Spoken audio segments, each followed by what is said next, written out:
The theme of innovation and technological change and education in the digital age for achieving gender equality and the empowerment of women and girls has hit a big home run with all of us across the DOT network. A close colleague of mine and an absolute friend and champion of DOT, Doreen Bogdan-Martin, who is the very first female Secretary General of the ITU, the International Telecommunications Union. Seriously, she smashed a 157-year-old glass ceiling. Just amazing, just amazing. And she recently said, it may have taken 67 Commission on the Status of Women sessions to focus on digital, but I hope we can seize this moment and opportunity. It is in our power to make digital technologies and innovation truly work for everyone. Together, let's deliver on the potential of digital tech for all women and girls around the world. Together, let's deliver. This is the power of the collective, of how we can work together as we are here today. My remarks are inspired by the thousands and thousands of youth connected to DOT, what I've heard from listening to them, from observing them in action, and what I've reflected on over the last 20 years. When I founded DOT 21 years ago, we made a bold and intentional commitment to ensure that young people, and in particular young women, were actively at the center of their own development. And we had a vision of thousands of young women as role models in their communities, in their countries, of what is possible when women are at the center of their own development. And we had a vision of leveraging digital for education, empowerment, amplifying voices, and so much more, all supported by equitable enabling ecosystems that would ensure that young women's voices and actions were not only heard and seen, but resulted in positive, inclusive change. And we have made great strides in the last 20 years. I am so grateful to the many, many young women and men in our network who have moved the needle massively toward digital equality for all. DOT adopts a co-design approach to ensure gender is fully integrated into our programs, solutions, and strategies. We see not only the value in the insights from young women across our network, we also see the value in amplifying their leadership and their power as catalysts. But we do not stop here. We are currently reaching or surpassing gender parity in our programs across Africa and the Middle East. This past year alone, in one project, we recruited, trained, and deployed 475 community leaders, 60% young women, 12,000 youth, 70% young women, completed our digital business program. Our youth leadership advisory boards reached 66% female leadership. And we created 5 communities of practice on gender equality in the digital livelihoods ecosystem in Jordan, Lebanon, Kenya, Rwanda, and Tanzania, built from the hard work of 62 young women researchers, many of whom are with us today, and local DOT staff. And in walking our talk, we co-designed our gender strategy with young women in our countries of operation and engaged young men as gender champions. Building on their tremendous work, our session today is an example of how we, as a global community, can unite and build enabling ecosystems for young women to achieve gender transformation. As we listen to the young women researchers with us today, let's think of how the geographical, digital, relational, self-confidence, and employment barriers intersect with gender equality. We cannot just talk about empowering women.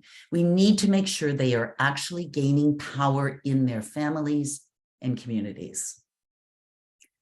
My reflections for women's digital inclusion are, if we engage young women, equip them with digital literacy skills, and empower them as leaders and role models in their communities, then they will have the confidence, abilities, and knowledge to act and to leverage technology in community mobilization, building community resilience, and continuing to advance gender equality. And they can do this on a grand scale. DOT has seen this happen with a massive multiplier effect. Young women teaching their peers, their sisters, their mothers, fathers, and brothers, passing on digital knowledge and empowering them. When young women are supported and empowered, they do the same for others. And that is my request to all of you here today. The challenge and barriers to true gender equality are great. When you, all of us who are here today and more, when you are empowered and have the skills and knowledge to help others to build their hope for a better future for themselves and their families, please pass it on. Never doubt the impact of a kind act and the ripple effect it will have. And now I have a wonderful opportunity to invite the inspiring Dr. Nangari Mwangi to provide opening remarks. Nangari works at the African Development Bank's Agri-SME Innovative Financing Program, where she leads on strategy, partnerships, and special initiatives. She also serves as a board director of DOT Global and DOT Kenya. Nangari has been an advocate for locally led development work, and in 2016 was awarded the Global Andrew E. Rice Award for Leadership, Innovation, and Empathy by a young professional in international development. She is an advocate for women in her work around digital transformation and food security and the meaning of do no harm, taking actions to deeply understand the impact of an intervention on a community, economy, and environment. Aligned to our young researchers here today, speakers and moderators here today, Nangari has been a thought leader in reframing research as storytelling, and storytelling as a means to liberate us from gendered norms and inequalities. Nangari, thank you for joining us today, for telling your story and supporting DOT in advocating for the voices and stories of young women. Thank you. Over to Nangari. Thank you. Thank you very, very much for that warm welcome, Janet, and for your rousing remarks. And a very good morning, good afternoon to all our esteemed youth, CBOs from the Global South, government representatives, policymakers, INGOs, everybody gathered here today. It really is an honor to be here with you and to have the pleasure of making these opening remarks for this forum. And what an important topic we are here to discuss on young women's digital inclusion and the hard and important work that we need to do to build a world that is more embracing. So the question of digital inclusion for me is fundamentally about building healthy community networks where we feel valued, we feel respected, we feel supported. And to think critically about digital inclusion for women, we must also consider the role of gatekeepers. These are people who stand at important entryways in our lives, who usher us into new worlds and opportunities, and who sometimes also in an alternate sense hold the power to lock out. The Digital Opportunity Trust is a trusted gatekeeper that has opened up amazing opportunities for social entrepreneurs and has built vibrant, safe communities of change makers. And I am so proud to be part of this network. So first, I'd like to take some time to reflect on my career, on the gatekeepers who ushered me into new worlds, and the community of people who believed in me. As Janet said, I am an international development professional. I now work at the African Development Bank on agriculture strategy and innovation for financial inclusion. So again, this question of inclusion comes up in my life. But to be here, I stand on the backs of giants, a heritage of women who have worked so hard to develop their communities. My grandmother was a community social worker, and my mother worked at the national level, rolling out community development projects, supported by various donors for decades. And now I do regional and continental development work. So there's been this kind of beautiful progression in our generations. And I'm also part of some incredible formative networks of women. Precious Blood Secondary School in Ruruta, Kenya. If there are any Kenyans in the audience, you'll know about PB. It's an outstanding, strict, high-performing all-girls secondary school that taught us the value of discipline and sisterhood. Years later, I had to give back. I joined the Akili Dada network, set up by Dr. Wanjiru Kamau Rottenberg, and became a high school mentor to encourage my younger sisters along that journey. I'd also like to just recognize gatekeepers who opened important doors for me thereafter. So when I applied to the Kenya National Committee for a United World College scholarship, I think I was 17 years old. I remember very well Dr. Musimbi Ondeko, Joan Sikan, Shiru Mwangi cheered me on and really lit my way to 2 wonderful years in Wales, where I did the International Baccalaureate. And then again, women showed up when I applied to Brown University in the United States. I remember this life-changing interview with a lady called Panatha Ott. She's a phenomenal Greek educationist working in the US at Brown. And I had never been to the US. I couldn't even imagine it. But when she described an education at Brown as an adventure similar to the Odyssey, that famous Greek story, it became possible for me. And I needed her to open that gate, to create that new world for me. And then again, later, when I applied to the University of Cambridge for my graduate studies in international development, I met an incredible woman, Professor Shailaja Fennell. She's a vibrant powerhouse academic who became my PhD supervisor and my graduate tutor at Jesus College. She's an Indian woman, a woman of color, who has purposefully built this amazing network of African and Asian doctoral students, most of us women, and she really helped us thrive at Cambridge, which is of course this predominantly white, very elite institution. And then moving on to the workplace, this story of gatekeeping and inclusion.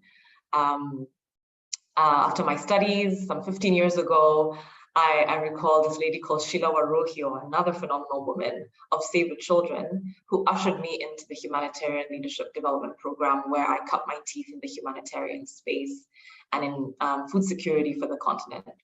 Later again at Dalberg, it was 2 women, Shiko Kimeri and Anne Mahulo, who became my very dear friends, who then encouraged me to, just apply and see what happens. And I started building my career from there. And I'm giving all of these examples to encourage all the young people here with us today about what it takes to have doors open for you and those relationships that you build with just women along the way. Very notably, on joining DOT, I learned about DOT from Dr. Winnie Keru. She's a renowned Kenyan environmentalist, formerly of the African Wildlife Foundation.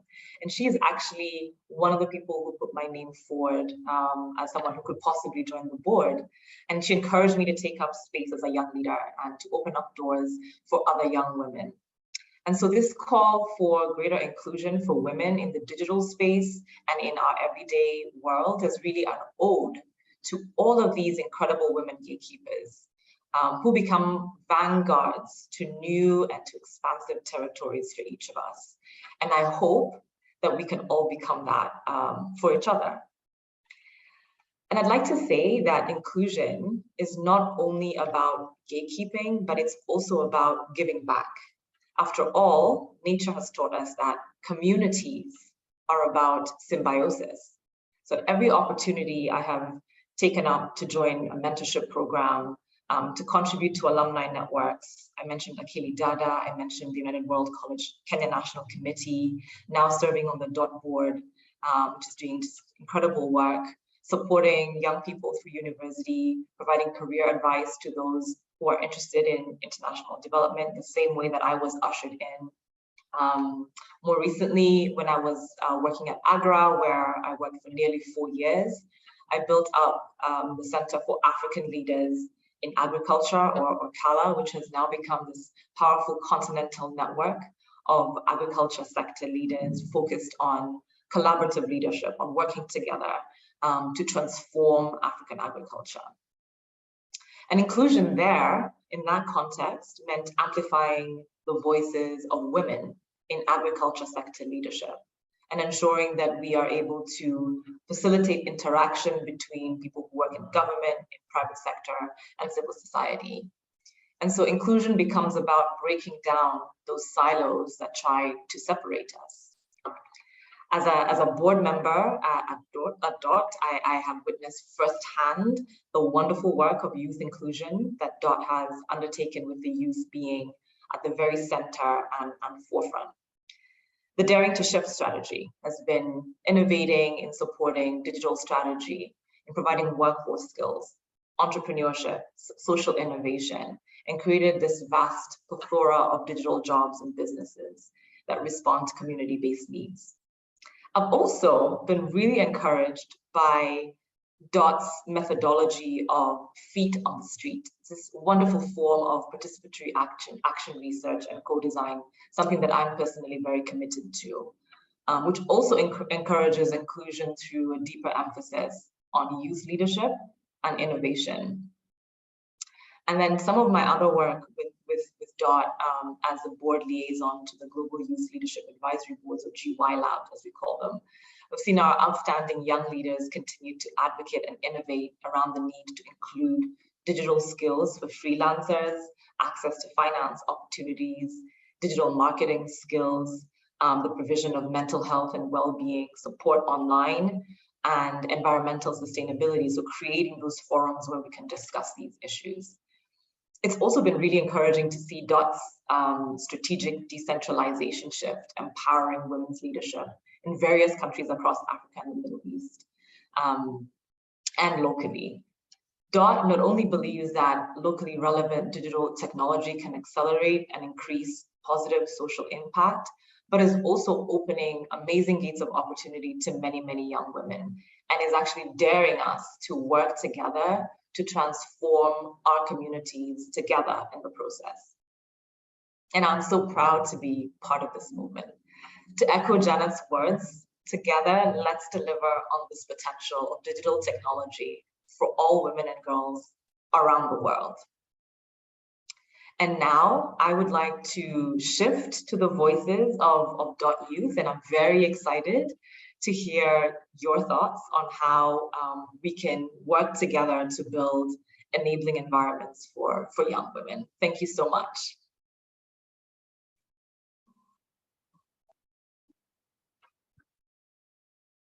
I'm clapping. Thank you very much for such insightful keynote. And for those that are joining in, you are not late. We have just started. What we have just finalized is we just had inspiring keynotes from Janet Langmo, who is CEO and founder of Digital Opportunity Trust, and we have had a story of a woman that made it. It was very inspiring to hear, and I have lost count of all the women, inspiring women that you have mentioned, and this stresses the fact that we need more women in the decision-making tables, we need women in leadership roles, and it has also reminded me a saying that we started hearing since we were young girls, that educating a girl is equal to educating the entire society. society. So shout out to all the women that has held your hand and all the women that are to come. And I would really like to reintroduce Janet Longo. I thought the time was really moving fast, and then I went straight into welcoming her. So Janet Langmore, who has just spoken, is the founder and CEO of Digital Opportunity Trust.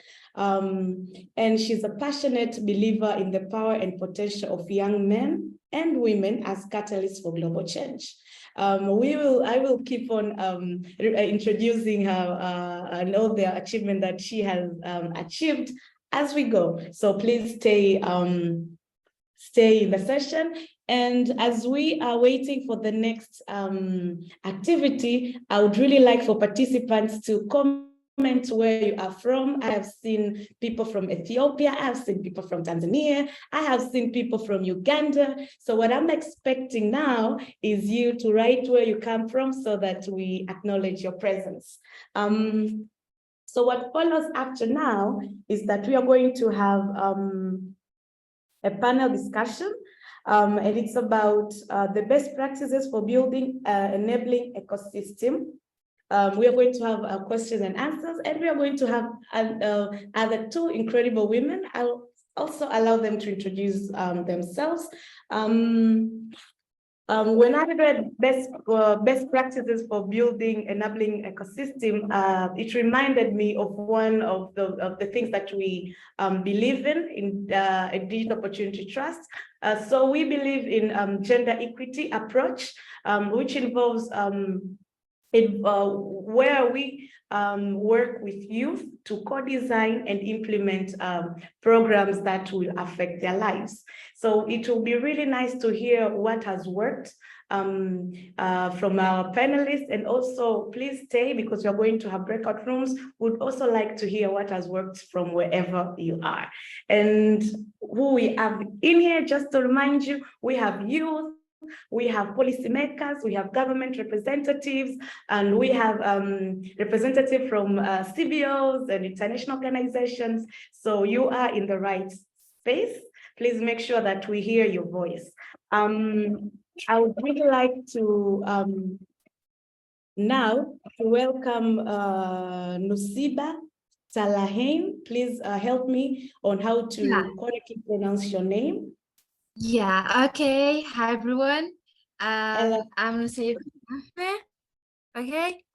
I'm 23 years old. I'm from Jordan, and I'm doing my master's degree in translation right now, in Jordan as well.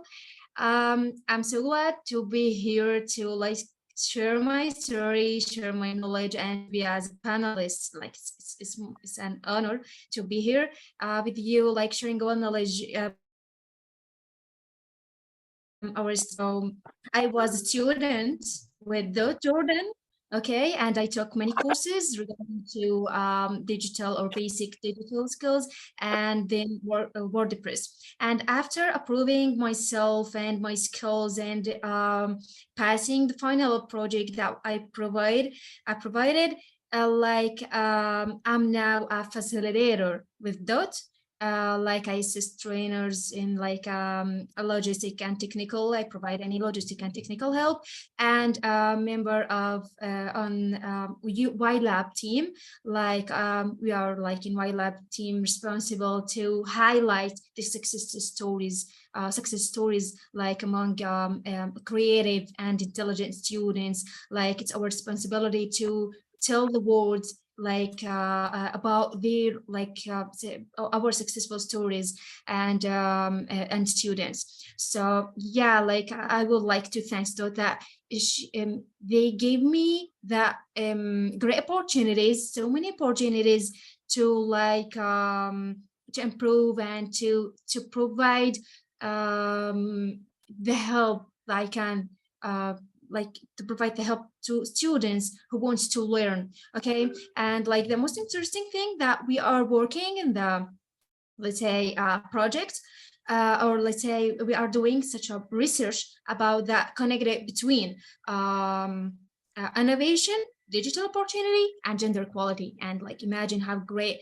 like research we are doing, and like we start from like the zero, and we like know about research and the process of the research, all these details. And we have like a meeting today, like we discussed like primary results with the partners, and like we like hope that we may provide something for the community, for the society, to improve something that we need in our societies, especially Arab societies.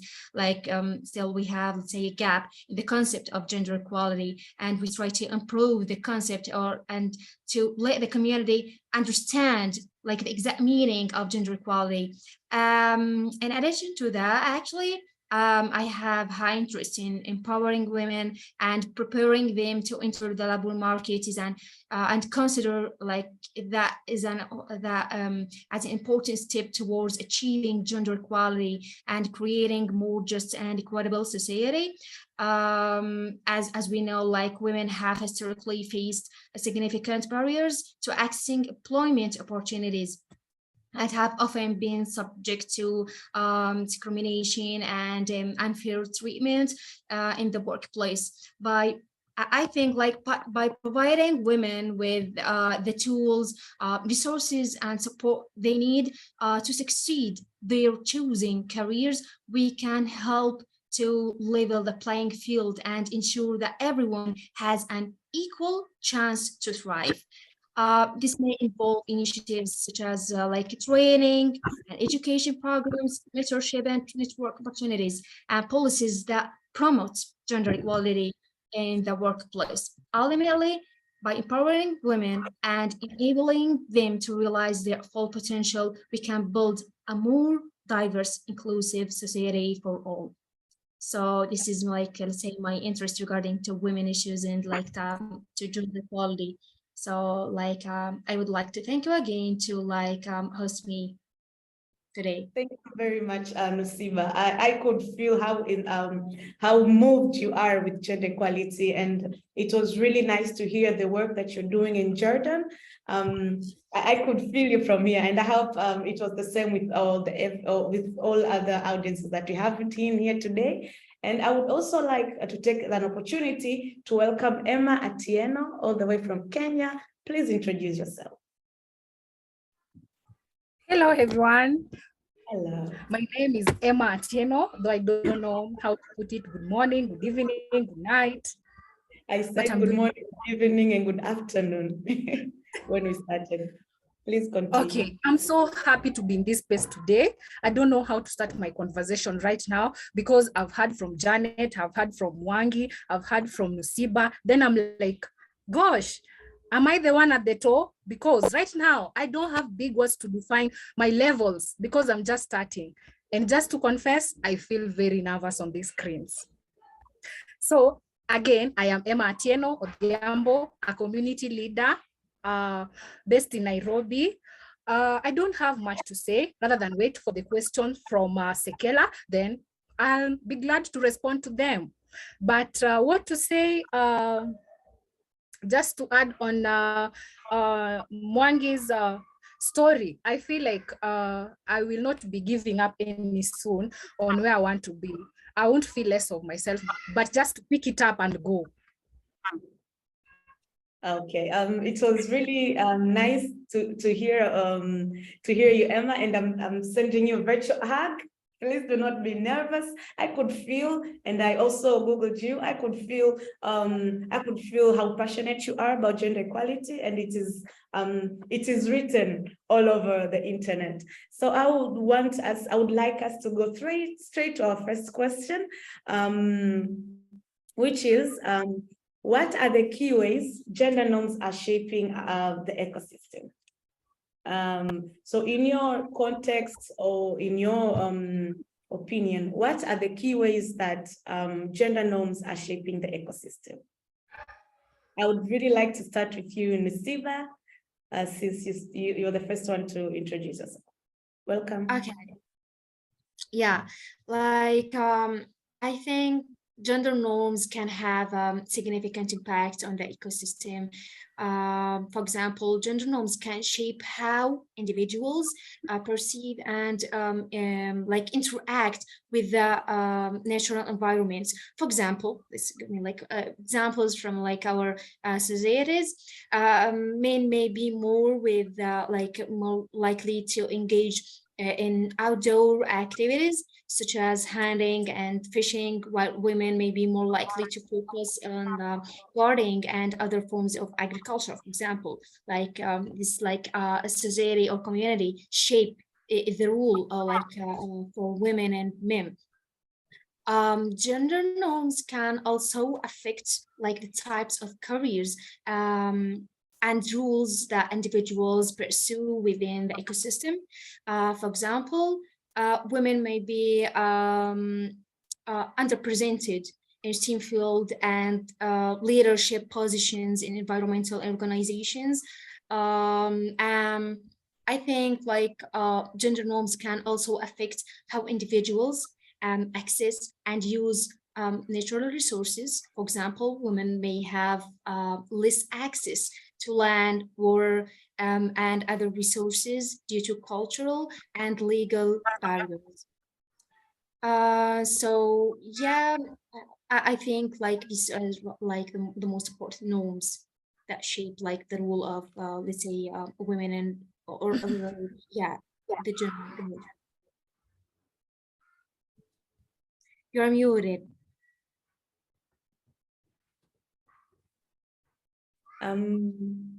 I completely agree with what you have shared, and it has reminded me this quote from Chimamanda Ngozi, a famous writer, and it reads, I quote, "Gender roles are so deeply conditioned in us that we often follow them even when they chafe against our true desires, our needs, and happiness. They are very difficult to unlearn." So all of the difficulty to unlearn the gender norms is influenced by years of what we have believed in and what we choose to follow, regardless of how it affects the development and especially of women and girls. So I would like to also hear from Emma. So in your context, in what key ways gender norms affect the ecosystem? Okay, thank you, Sekela. Okay, before I give my response, it will be nice to make my audience understand what are these gender norms. And to start with that, gender norms, these are ideas which define or determine how women and men in the society or in a given society are expected to behave. Okay, so the first key way gender norm can shape an ecosystem is unlimited or an unlimited or under growing ecosystem in terms of growth and development. How? We all know that these roles will determine the attitude, the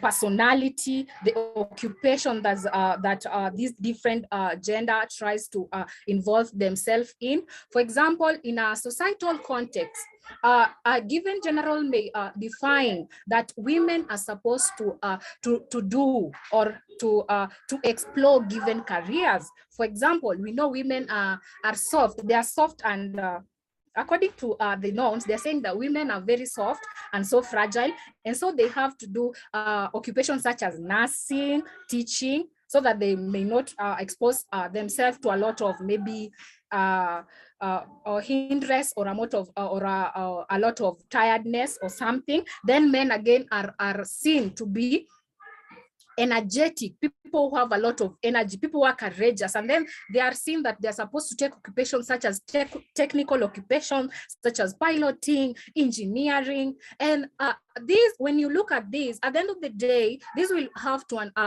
an effect at the growth and development of a nation, because the spaces that women are supposed to occupy are not are not occupied, they're just left there. So the country is not living to its full utilization, or rather realization of its intended goals.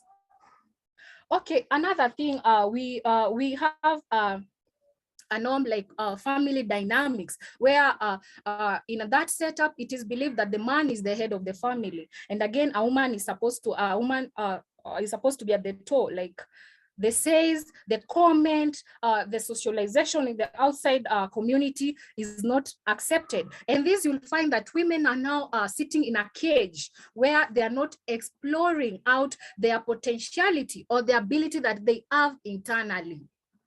Okay, so that is the first key way, that is under growth and development of an ecosystem. The third, the second one is insecure ecosystem.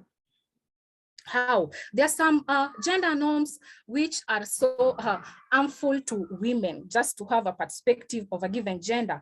Or for example, we have genital mutilation. And these, you find these, that the given societies believe that if a woman doesn't go through this rite of passage, then they will be considered like maybe an outcast or someone who doesn't have value in that given community. And now you find these women will find that given community to be insecure to them, to a community that they will be shying to give their contribution just because they have not been mutilated, or rather a given aspect or a given rite of passage is marriage.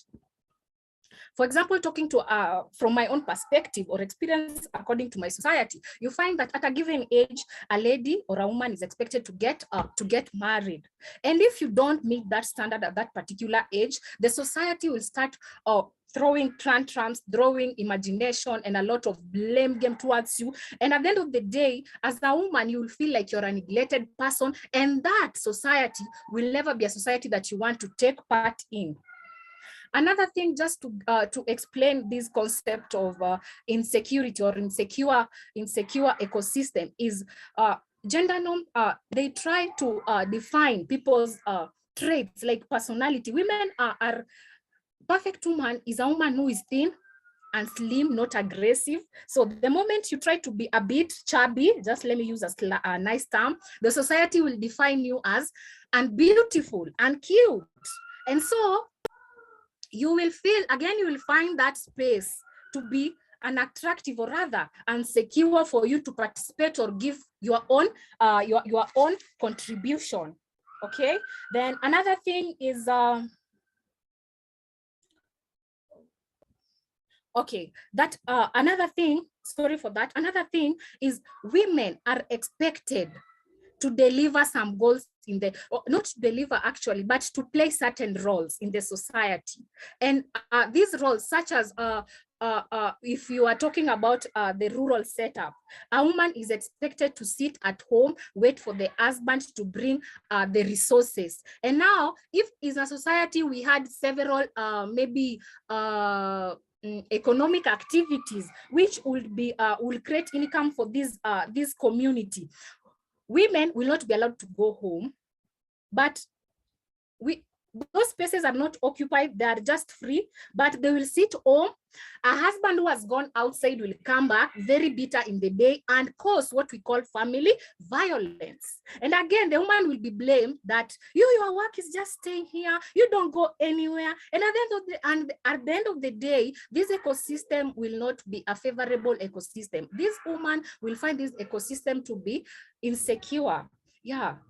Those are my response back to that question, Sekela.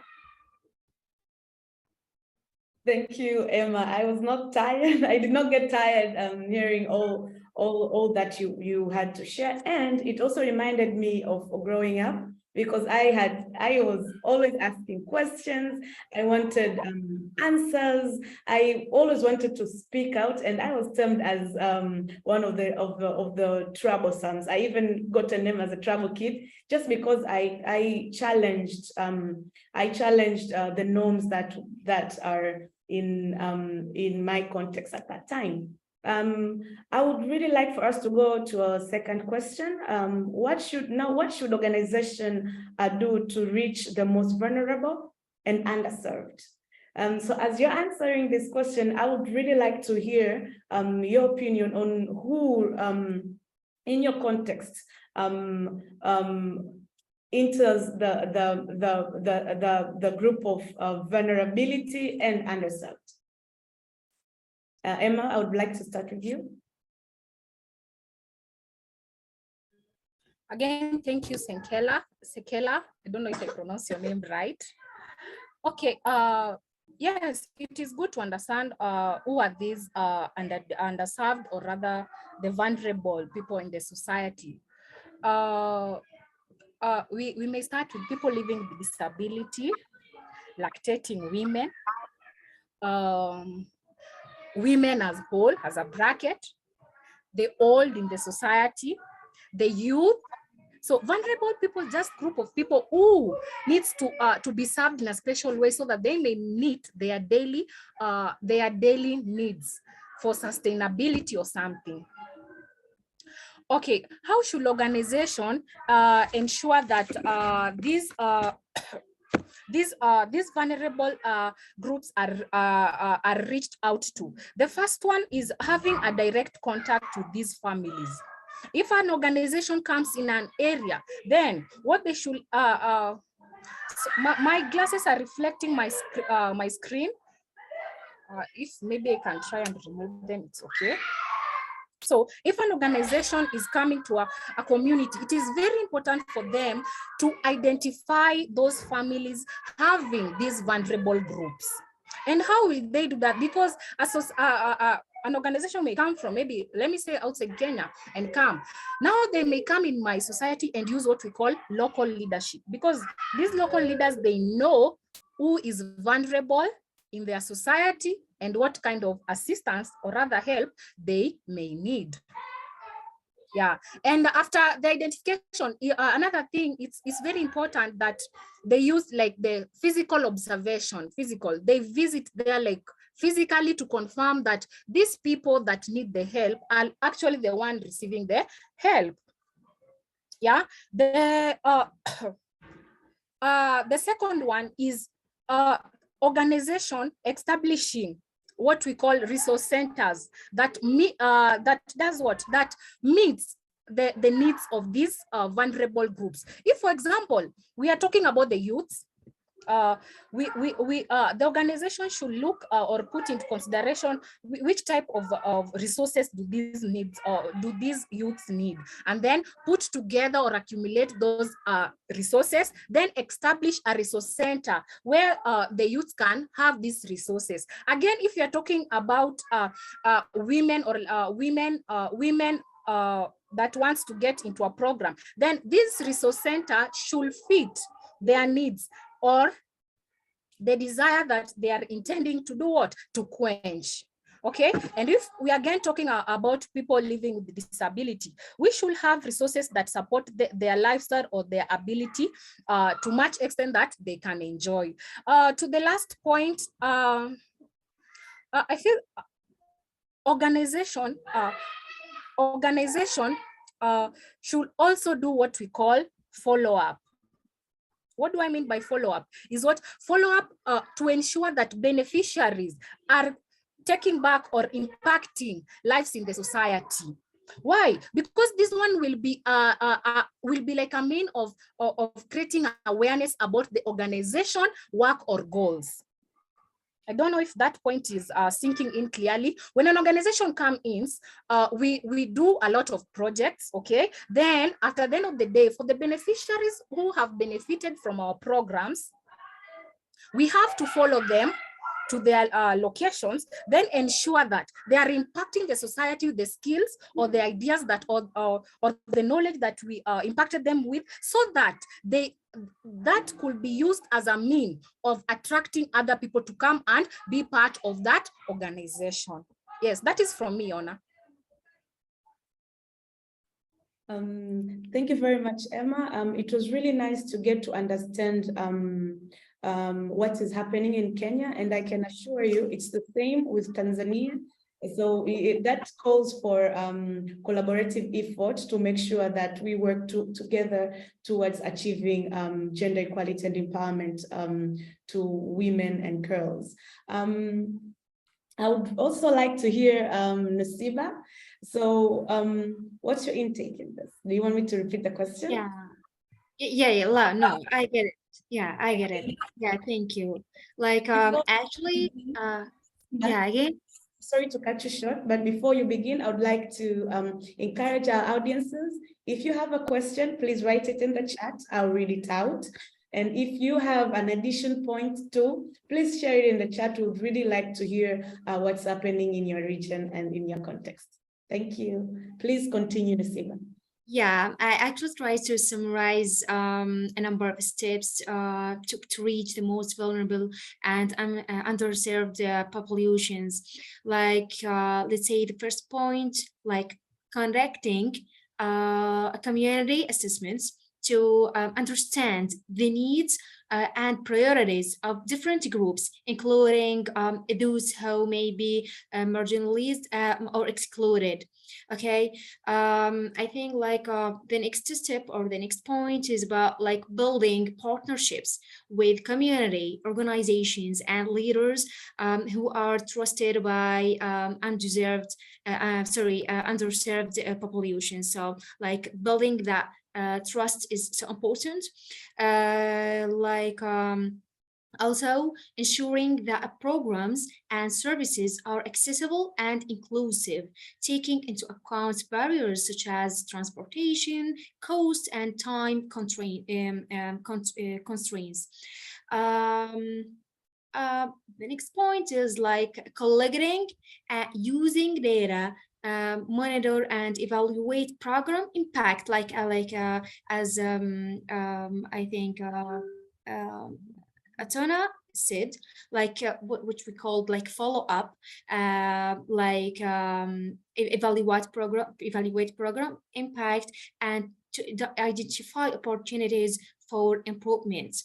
I think by taking these steps, organizations can build trust and engagement with underserved communities and ensure that their programs and services are reaching those who need them the most.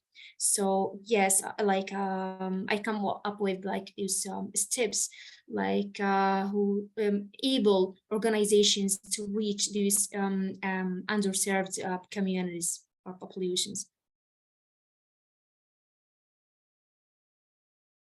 You're muted, Sakila. Thank you very much.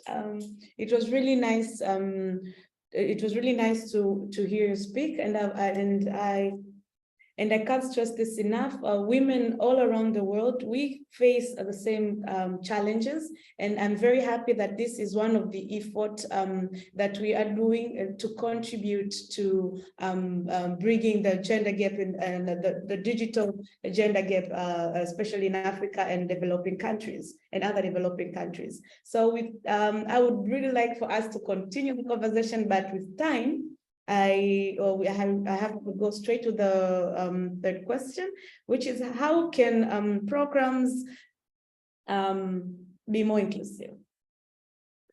So how can we make programs and projects more inclusive? And I would like to start with you, Nasiba. Okay. How can make programs or opportunity more inclusive? Yes. Yeah. I think there are several ways that programs and opportunities can be made or can be made more inclusive. By engaging diverse stakeholders in program design and implementation, and ensure that their voices and perspectives are heard. Okay, engage the beneficiaries, in any program or in any, let's say, in designing the plans or designing the programs. Also, I think identify and address systemic barriers to participation, such as discrimination based and lack of access to resource. In addition to that, like ensure that a program materials and communications are accessible and inclusive, taking into account different learning styles, literacy levels, and cultural backgrounds, like taking all these let's say points into consideration when we want to like announce a new like training or a new let's say a program. Collect and use data to monitor and evaluate program impact and a program impact, and to identify opportunities for improvements. I think by taking these steps, programs and opportunities can be designed and implemented in ways that are more equitable and inclusive, and that better serve the needs of diverse communities. Thank you very much for what you have shared, Nasiba. And it has also reminded me of the youth-led community-based research that we recently conducted in Tanzania, where women shared that, so it's not only about access to internet and access to digital devices, so the content of programs and the content of opportunities has to be designed to be consumed by women, and especially young women in the rural areas. So I hear you, and I would really like to also listen to Emma. What do you have to say on how can we make programs and opportunities more inclusive? And you can also share what are the best practices that are happening in Kenya.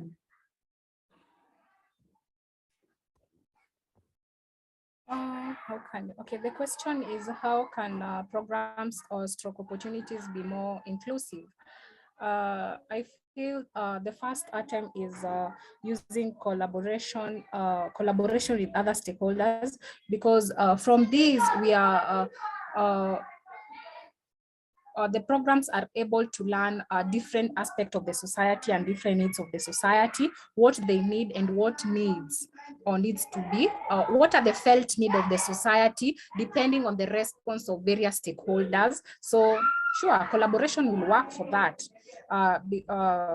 to ensure that the aim or the goal of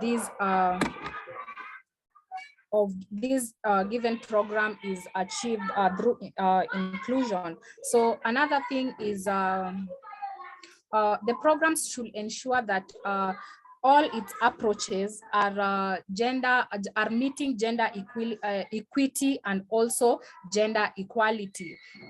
These will enable equal or meaningful participation of all members of the society.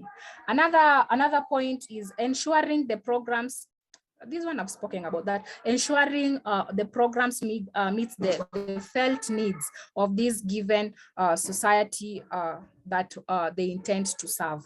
So we have collaboration, ensuring approaches are sensitive to gender equality and equity, and then ensuring the felt needs are addressed using these programs approaches. Yeah.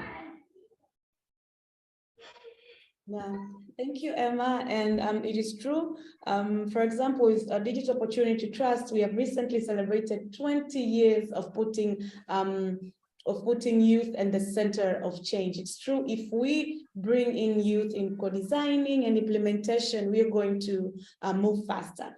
For those who are just joining in, you are not late. What we have just finalized now is a panel discussion on creating enabling system, especially for young women and women. I haven't seen a question. I I would love to ask our panelists questions from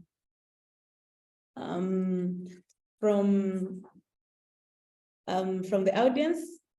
So I would read some of the things that have been shared. I love the most the point of working with local communities to know vulnerables and kind of assistance they need. Yeah, it's very important to make sure we work hand in hand or with the local communities. How can programs and opportunities be more inclusive of everyone? Sure, sorry. I think organizations can spend their outreaches to include volunteers from all these underserved communities and empower them with resources and train to lead the cause. Thank you very much for sharing your thoughts, and I'm encouraging you, please share. We would really like to learn because as I shared at the beginning of our session, that we believe that we cannot bring the gender transformative change on our own.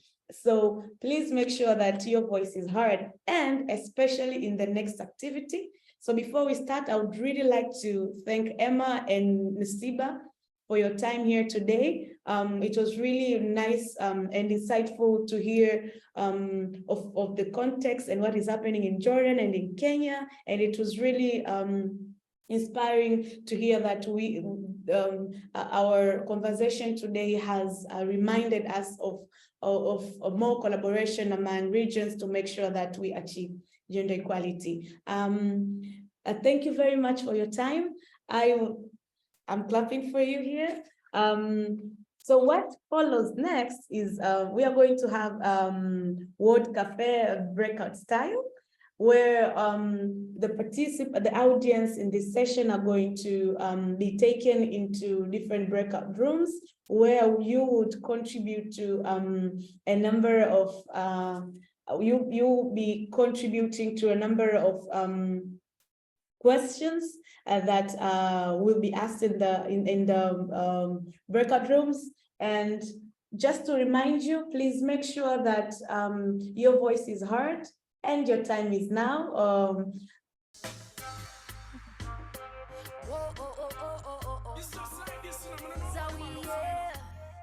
Swans Avenue, yeah, girl. We got us every day, anytime, anywhere. Dancing life, oh, oh. We go dance, oh, oh. Yeah, and we go. Kwatana, oh. Tuchikole mopea tuve mubye chito. Rock off your back with a wicked style. On to the dance floor, na wicked style. Wiggy, wiggy, wiggy, waga, waga, waga. Squeeze me, baby, wala gala. Wiggy, wiggy, wiggy, waga, waga, waga. Me no care if wali wa batabia gala. Everywhere we go dance, every day, anytime, anywhere. We go dance everywhere. Hey, slow dancing, kanoka slow dancing. Hey, slow dancing, kanoka slow dancing. Yes, and I am very excited. I was able to join a breakout room too, but I would really like to hear what has been happening in other breakout rooms. Welcome back, everybody. We have roughly 15 minutes to hear what has been happening and your thoughts and voices. So without wasting time, I would really like to welcome the leader of the first breakout room. If you're not able to select a leader, anybody can volunteer to share for less than 3 minutes. What have you guys been able to come up with?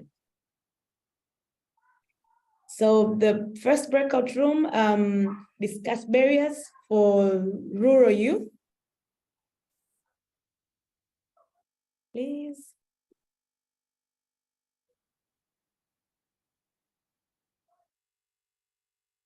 Okay, thank you, Yona. Again, I'm back as the moderator for breakout room 1. And at a point, I was not able to find myself in the room. I had went down the call, but I was able to come back. And so we had a wide conversation about barriers for rural youth. So the first thing, we define who are the rural youths and what are the barriers that they are going through and how we could, or the mitigation ways that we could use to handle or to work on these barriers. And because I had active participant, and I will wish to give them opportunity to use this platform.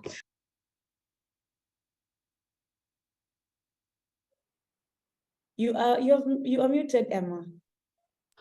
So I've been muted all this time. No, you the last thing I heard, you said you would like to give a chance to participants, and then you went mute. Yeah, sorry for that, Yona and the rest. So I would like, because I felt like they are very informed about the topic, and I would like to give them this opportunity to just share with the rest of us what they stand. So Wilta, you can take the shortest time possible. Then again, Ezra, please, if you are in this forum, just unmute and open your video and give us your opinion within the shortest time possible. Thank you. Ezra. Thank you, Emma. Yeah, so Wilta will come after Ezra. Thank you.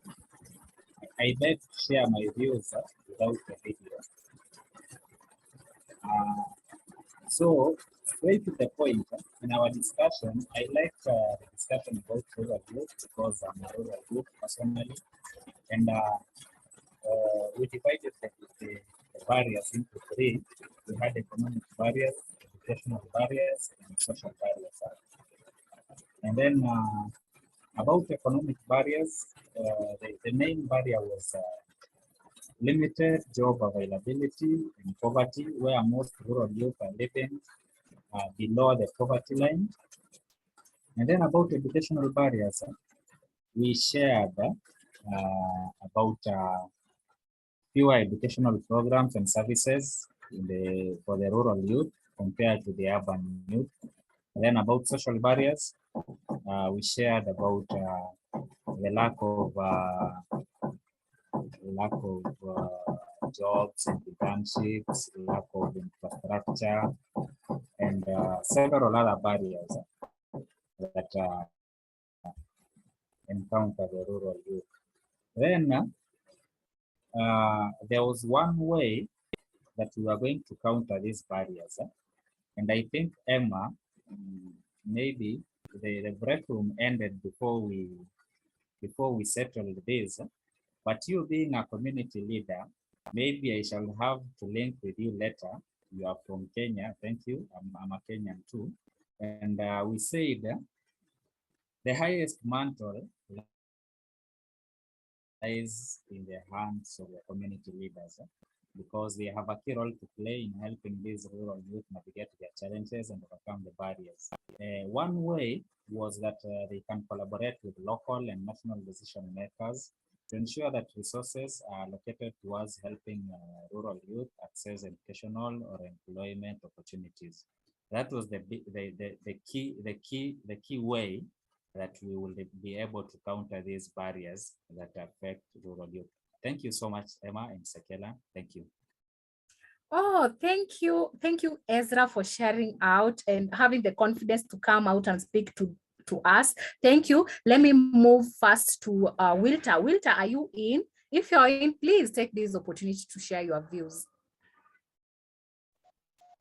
Actually, thank you very much. I dropped off some few minutes when Ezra was talking, so I'm not able to know what exactly has captured. But just based from our breakout session, I know he had captured a lot of things. So I don't know if I'm just getting back to talk about what he spoke about because we were really on the same page. But for me, I was looking things in terms of the limited resources that are rural youth that are facing. And this, I would say it's a whole round thing, because when we look at internet, when we say, like, for example, we were celebrating International Women's Day the other day, and we were talking about digital, but do we think about this rural woman who doesn't have a phone, or if they have a phone, the phone is not able to, she's not able to use the phone to access internet? Do we know what these youths are using the internet to do? Are we encouraging them even to start doing the digital online courses that are free?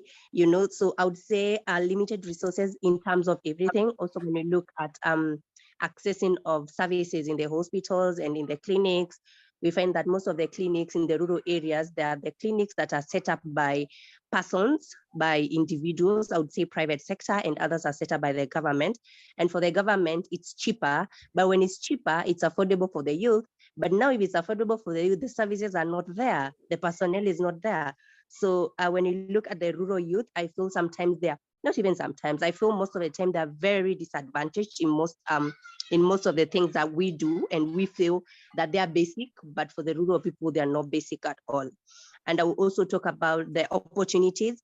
If they're not able to access the simplest things in the community, how will they be able even to identify the opportunities that are within or amongst themselves?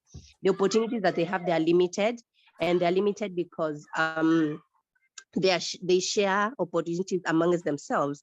And if they're sharing amongst themselves and they're not able to access on higher level of opportunities, then it becomes a challenge to them. That's why we'll say that in decision-making spaces, we'll speak about having young people taking those spaces, but make a closer look at who are those people sitting on those spaces. We'll find that, yes, they are young people, they're speaking for the young people, but they are young people from the urban and peri-urban areas. So I feel as a rural youth, also advocating for rural youth empowerment, I feel we really have a lot of work to do. Thank you very much. Thank you very much, Wilta and Ezra, for sharing, for giving your thoughts. It was really insightful to hear. And I would also like to share what is happening in Tanzania. At the start of 2022, 36.6% of Tanzanians population lived in urban centers, while 63.4% lived in rural areas. I was so shocked to find out that most of the population in the biggest number of population in Tanzania is in the rural areas, and they are the ones that are facing most challenges in tapping into digital spaces. So I'm very happy to hear about your thoughts, Wilta and Ezra. We are going to gather your voices and make sure that we work together in achieving gender equality. Gender equality to women and girls, and especially in rural areas. I'd really like for us to switch our conversation, but I'm going to jump into the second breakout room. And thank you very much, Emma, for encouraging youth to participate. So the breakout room 2 was about on and offline safety. 2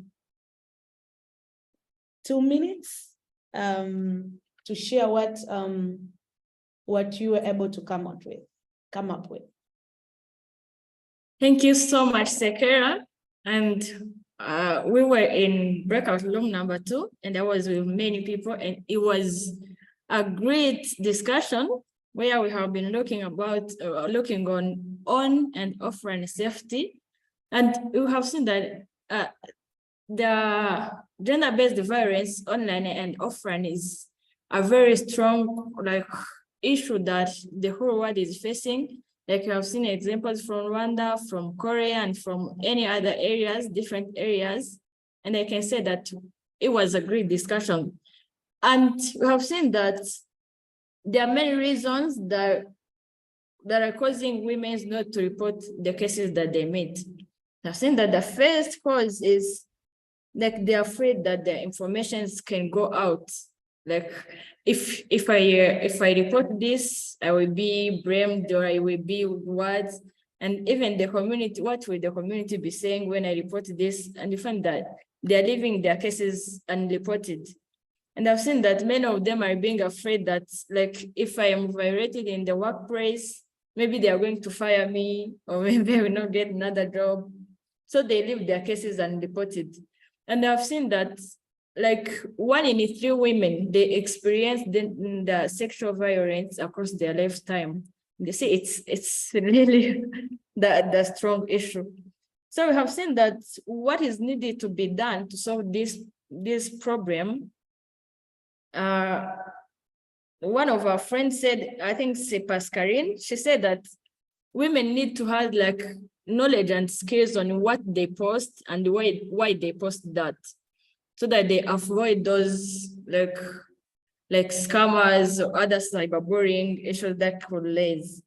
We have also seen that women need to be educated, like they need skills and competencies on their digital light, those light that connect them to the broader effort toward the gender light and equality. They also need the knowledge on how to protect their personal data to ensure their privacy online.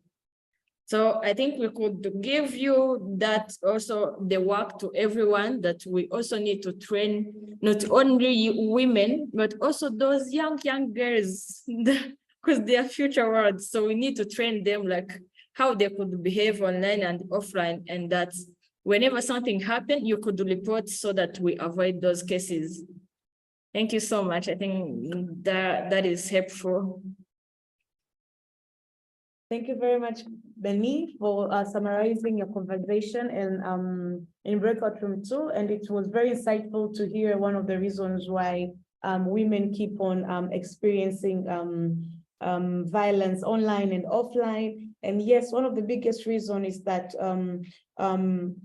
victims or survivors fail to report. And there are a lot of reasons behind that. They can be scared. Sometimes they feel like they are put in a position where they feel like it was somehow their fault. Sometimes they don't know where to report, and so many things surrounding that. And I agree with breakout room 2 that we need to provide more education to young women, especially starting from a younger age, so that they can navigate through digital spaces safely and be able to notice violence and be able to report. Thank you very much. It was really nice to hear from breakout room 3. So I would like to welcome breakout room 3, supportive communities and families. I would really like to hear a summary of the conversation that was happening in breakout room 3. Welcome. 2 minutes, we're running out of time. Hello, we don't have power, so we will not be able to show our video. We just lost power due to the... It's okay. We appreciate your presence first, and you sharing the summary of the conversation. So welcome. Okay, so you can hear me well, right? Hello? I can hear you perfectly clear. Okay, so in breakout room 3, we were talking about digital inclusion for women and how families and communities play a critical role in promoting gender equality and digital inclusion for our women. So we were looking at some of the challenges that our women face in the community in regards to access to digital skills. And as much we didn't have enough time for a discussion, but yes, we talked about some of these problems such as cultural norm and gender roles and stereotype, where women are expected to prioritize their home responsibility, or rather domestic responsibility, over pursuing their careers or interests. So for just purposes of sharing, I didn't share in my group because of time though, but I had a session in for example, in my center, where there was this lady. She really wanted to join my session for the digital class, but you see, the husband was like, no, you're supposed to be at home, make my food, see how the children are well taken care of. And you know, I, as a young youth and also a young woman who really wanted to see this woman go places because she really had the skills, I approached the local authority at that place. But then the local authority was like, this is a matter of a family. So first, me together with the lady, we visited the father to the lady. And you see, to my surprise, when we told the father that, you know, your daughter is really interested in learning these skills, but the husband is saying no. the father just asks us, what is the husband saying? And if the husband is saying no, then yeah, that is it.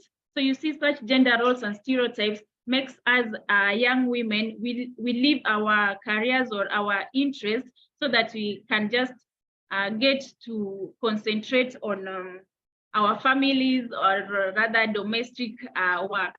So there were also some few solutions to such stereotypes and gender norms. And yes, my partner Yvonne is going to highlight just a few.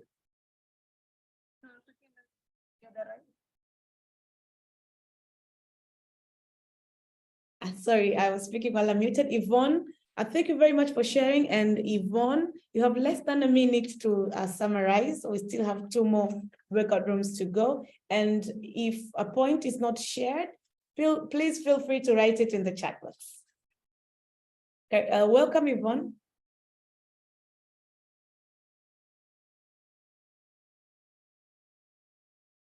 Okay, I think Yvonne is facing a challenge, and there are a few points from the chat room. Mitigation for rural youth barriers, establishment of resources centers in the rural areas, such as model library, creating awareness of the importance of being informed, rural areas development projects, rural electrification, use of solar energy, innovation of internet connection by solar energy routers. We also have a contribution here. We also, this is from breakout room 2 on safety. We also spoke about how impactful online and technology facilitated gender-based violence is for young women. They will leave these online spaces and not return. And we need to consider how this kind of offline harassment is felt in the offline reality. Thank you very much for contribution in the chat box. I encourage more contribution as we go. Since Yvonne has been facing a challenge, we will move to breakout room 4, self-reflection and linkages to confidence. A person is going to summarize the conversation that happened in room 4. Please Thank you unmute. so much. Thank you so much, Sekela. We are having a thunderstorm here. I don't know whether you can hear me, but I want to give this opportunity. Yes, I want to give this opportunity to Bumi. She was just giving her point when she was cut off. Please, Bumi, if you can get this opportunity to speak. Welcome, Bumi. Thank you, Petronilla. Really, you could have just summarized, but oh well, thank you. When we were speaking, we first shared our hero's journey, and we also were about to share about kind of reflections and how we can build self-confidence. So when we're speaking about what do we call this, hero's journey, we understood that and what we are facing as children and our experiences shape us as adults and might lead to the kind of decisions that we make and the kind of opportunities that we allow ourselves to take. Petronella told an interesting story about her childhood and how she took on a race on a scorching sun, and she made herself do it and did it to the end because she wanted that. That's what she wanted. And that story, I think, has influenced her decisions and how she grew up and the kinds of tasks and opportunities she would take on because she trusts herself. And all right, so I couldn't share my my hero's journey. We ran out of time. But the one story that I remember that shaped my childhood. I wasn't exactly that young, but growing up, when I was at secondary school, I had an interesting thing happen to me. There was a teacher that punished me publicly for no good reason, and I stood up for myself. And when I did, that story went to the head teacher, and the head teacher was not happy. And what the head teacher asked was for me to bring my mom so she can punish me in front of my mom. And I remember that I gathered all my courage. And I told her that I wrote a letter, and I told her that I am not going to call my mom since this woman punished me, beat me up in public for no good reason. And until you can show me a law that says that she's allowed to do that, then I'm not calling my mom. And the teacher, that head teacher read that letter in front of me, and she told me, okay, just you can just go. And I remember that growing up, I can say that some of my schooling was included a lot of a few bullying growing up. And I remember that when I stood up for myself at that one time, I felt so good. And I don't think I've looked back after that. I tried my level best not to take any no, I will not say, okay, crap from anyone, because I knew that it's okay to stand up for yourself. And if we could teach that to our children, and when on our second question, when we're asking ourselves, how do we reflect and how do we build that self-confidence? I think for kids, for young people, it is important. One, when they're growing up, yes, they'll face their own challenges, but in our presence, if we are mentoring or grooming, raising children, it's really important that once a norm that we do not want to be in that young person's life anymore, once that comes up, when a young girl is told, don't do that because you're a girl, or do that because you're a boy, it's important for us to shut it down as soon as it happens, before it takes root, because norms as norms, they themselves, they take a lot of time to shape. Children are rebellious, young people are rebellious, and it takes time for them to grow root. And if we are conscious and shut down any ugly norm before it takes root, we will be really helping out the young people in building their self-confidence. Thank you. Okay, thank you, Mbumi, and thank you very much for sharing your story with us. It is really nice to for us to invest in making sure that our youth, especially young girls, are supported into making their own decision, which will reflect into them being confident young women when they grow up. And again, I would really like to stretch the conversation, but we are running out of time. I would really like to invite a person who's going to summarize the conversation that happened in breakout room 5, which is from training to employment. Welcome. Thank you, Sikela. We'll be quite brief. We talked about the transition from training to employment, and training does not necessarily mean that youth will be employed. We suggest the discussion was about that youth themselves can work on their marketing skills as well as working more in the field to gain better opportunities to move into employment. From the trainer perspective and provider perspective, we suggested and spoke about that the training shouldn't be just theoretical, it should be technical and practical. So very brief, that's what we discussed, and thank you for hosting this session. Thank you very much for being brief. Shout out to you. Thank you very much for everybody that participated in the breakout room. I would like to read a few from the chat box.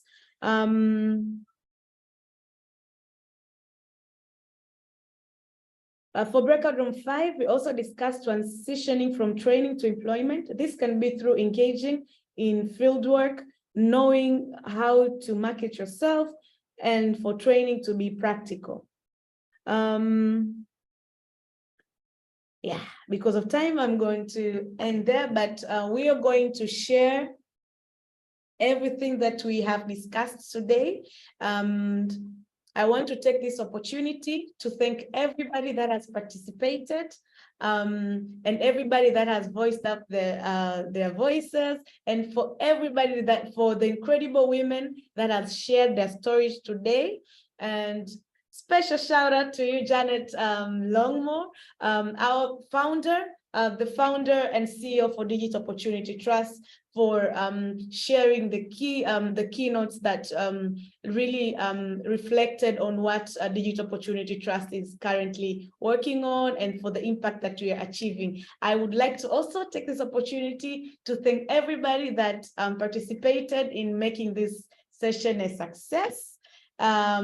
And this is a call out to all of us. This does not end here. We have to keep on finding spaces where we're going to share our voices to contribute to change.